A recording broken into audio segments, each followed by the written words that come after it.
If a maid came in with fresh sheets and saw those furry jurors, she would run, shrieking, but no maid will come. I hung the "Do Not Disturb" sign on the door 2 days ago, and it's been there ever since.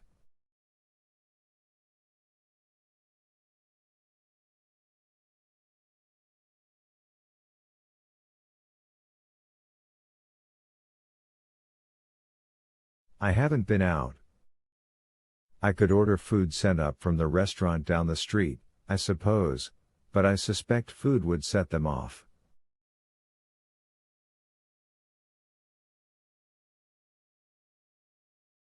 I'm not hungry, anyway, so it's no great sacrifice.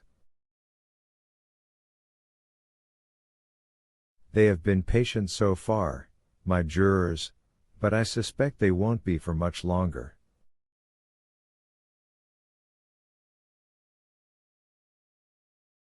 Like any jury, they're anxious for the testimony to be done so they can render a verdict, receive their token fee, in this case to be paid in flesh, and go home to their families.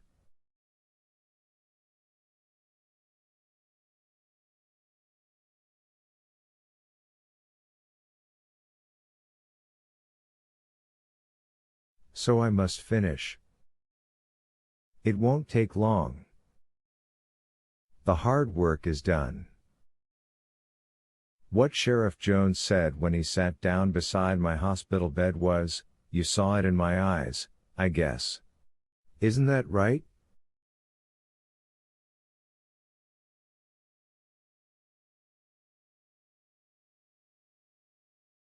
I was still a very sick man, but enough recovered to be cautious. Saw what, Sheriff? What I'd come to tell you. You don't remember, do you? Well, I'm not surprised.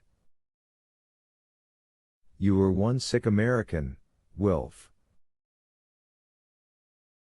I was pretty sure you were going to die, and I thought you might do it before I got you back to town.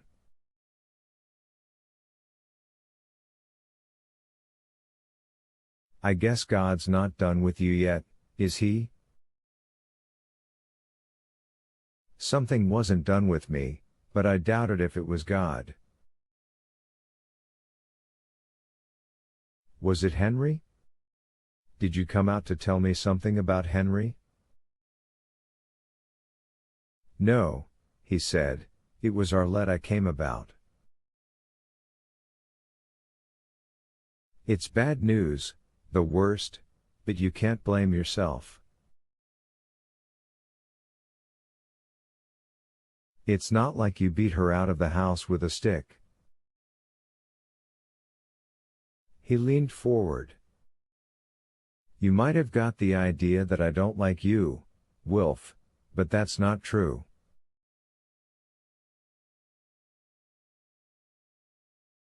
There's some in these parts who don't, and we know who they are, don't we? But don't put me in with them just because I have to take their interests into account.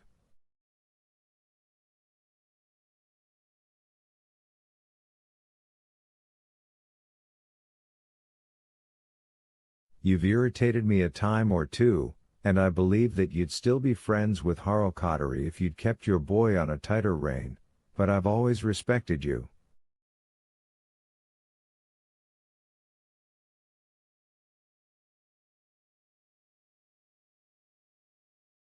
I doubted it, but kept my lip buttoned. As for what happened to Arlette, I'll say it again, because it bears repeating, you can't blame yourself.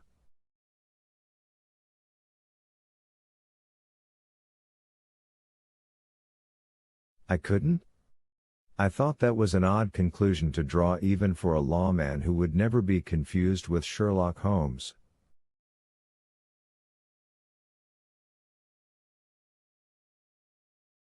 Henry's in trouble, if some of the reports I'm getting are true, he said heavily, and he's dragged Sean Cottery into the hot water with him.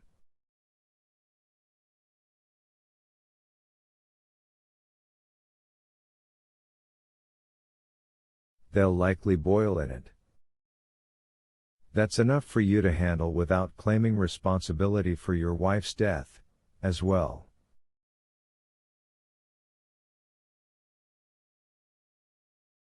You don't have to. Just tell me, I said.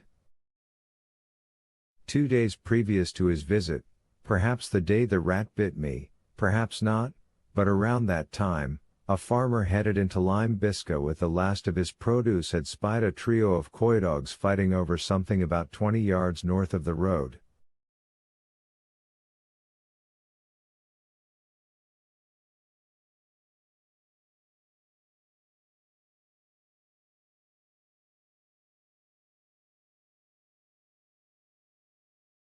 He might have gone on if he hadn't also spied a scuffed lady's patent leather shoe and a pair of pink step-ins lying in the ditch.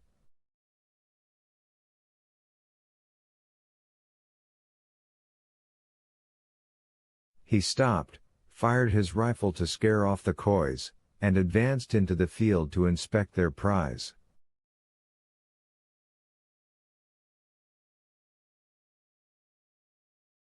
What he found was a woman's skeleton with the rags of a dress and a few bits of flesh still hanging from it.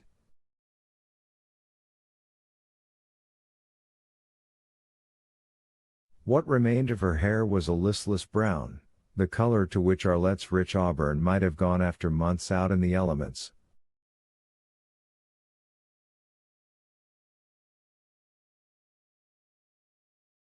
Two of the back teeth were gone, Jones said. Was Arlette missing a couple of back teeth? Yes, I lied. Lost them from a gum infection. When I came out that day just after she ran off, your boy said she took her good jewelry.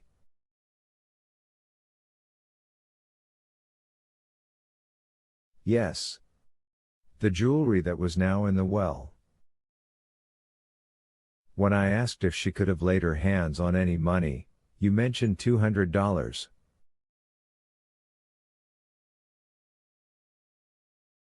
Isn't that right? Ah, yes. The fictional money Arlette had supposedly taken from my dresser. That's right. He was nodding. Well, there you go, there you go. Some jewelry and some money. That explains everything, wouldn't you say? I don't see. Because you're not looking at it from a lawman's point of view.